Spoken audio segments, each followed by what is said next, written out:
नमस्कार, मैं हूं आलोक त्रिपाठी और आज हम बात करेंगे विधानसभा 2022 चुनाव की। जमानिया विधानसभा में मौजूद है और हमारे साथ बातचीत करने के लिए बीएसपी प्रत्याशी परवेज खान भी मौजूद हैं। इनसे हम जानेंगे कि दो दिग्गजों का कहा जा रहा है, जनता या मीडिया में सुर्खियों में बना हुआ है कि दो दिग्गज यहाँ चुनावी मैदान में सपा और बीजेपी दोनों आमने सामने लड़ाई दिखाई जा रही है कि बीएसपी को जो है बिल्कुल साइलेंट बताया जा रहा है। हम जानेंगे उनसे कि क्या रहेगा इस बार चुनावी मुद्दा और किन मुद्दों पर चुनाव लड़ेंगे, और सवाल जो विधानसभा में अन्य दिग्गज जो बताए जा रहे हैं कितना प्रभावी रहेंगे और कितना इनके लिए मुश्किल खड़ी कर सकते हैं, इन्हीं से हम जानेंगे।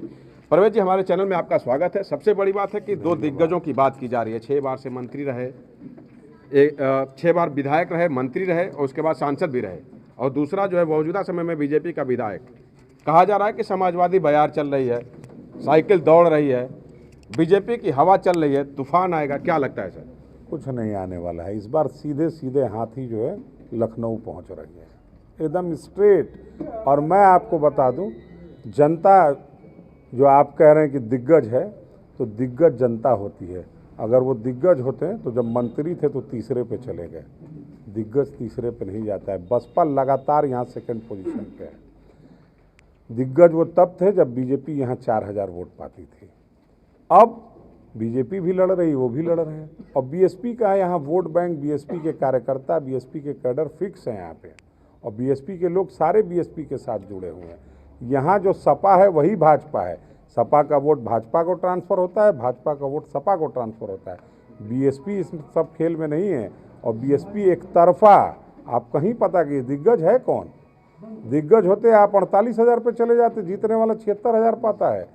और दिग्गज ये हैं, ये पहली बार अभी आई हैं, इनको भी पता चल जाएगा। लोग इनको घरों से वापस कर दे रहे हैं, सब समझ में इनको आ जाएगा। कहा जा रहा है कि जो सपा बसपा गठबंधन है, एक तरह से ओम प्रकाश राजभर हैं, उसके बाद अखिलेश जी का भी, तमाम तरह के लोग हैं, बीजेपी के तमाम नेता यहाँ मौजूद हैं।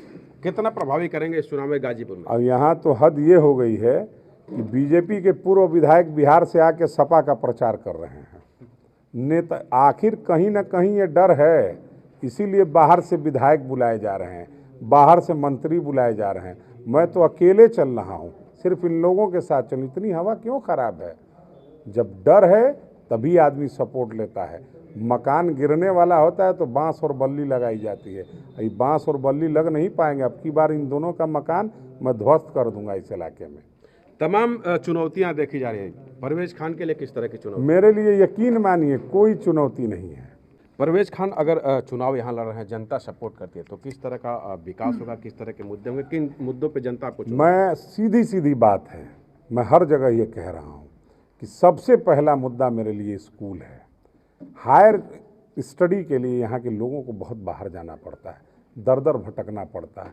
यहाँ कुछ नहीं है, यहाँ टेक्निकल कॉलेज नहीं है। बीएसपी के ज़माने में यहीं पे एक टेक्निकल कॉलेज बनने जा रहा था लहुआर में, जो बीएसपी की सरकार चली गई, नींव पड़ी हुई आज तक बंद है, किसी ने उसको खोलने का काम नहीं किया। डिग्री कॉलेज नहीं है, हॉस्पिटल नहीं है, कुछ भी नहीं है। इन लोगों ने मिल के लूटा है। आप देख लीजिए, उत्तर प्रदेश की सारी विधानसभाओं में सबसे पिछड़ा विधानसभा हो गया है।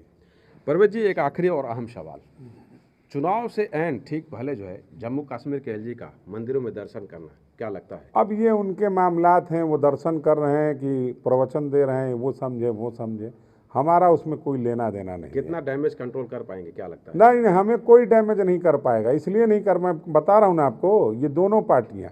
सपा में मैंने देखा है आज इसरी, जोराजपुर, तियरा, तरैथा, कहाँ से बिहार से गाड़ियाँ और बिहार से लोग और बिहार से नेता, वो भी हारे हुए, बुलाए जा रहे हैं यहाँ प्रचार के लिए।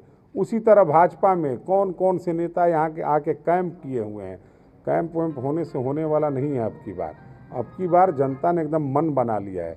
हम और हमारे लोग जमानिया में वोट जमानिया विधानसभा के लोग देंगे। संजीव बालियान नहीं देंगे, अश्विनी चौबे नहीं देंगे, सुधाकर सिंह नहीं देंगे, अशोक सिंह नहीं देंगे। ये नहीं देने वाले हैं वोट यहाँ के लोग देंगे। और ये हेलीकॉप्टर से जो आए हैं वापस चले जाएंगे। बिल्कुल, ये थे जमानिया से बीएसपी प्रत्याशी परवेज खान, जो दमदारी से जिस तरीके से इन्होंने बात अपनी रखी है, न तो सपा के बयार है और न बीजेपी की हवा है, सब पे भारी पड़ेंगे परवेज आलम, ऐसा इनका दावा है। खैर, वो एक अलग बात होगी, लेकिन 7 मार्च को वोटिंग होगी और 10 मार्च को रिजल्ट आएगा। उस दिन तय होगा कि कौन बनेगा जमानिया विधानसभा का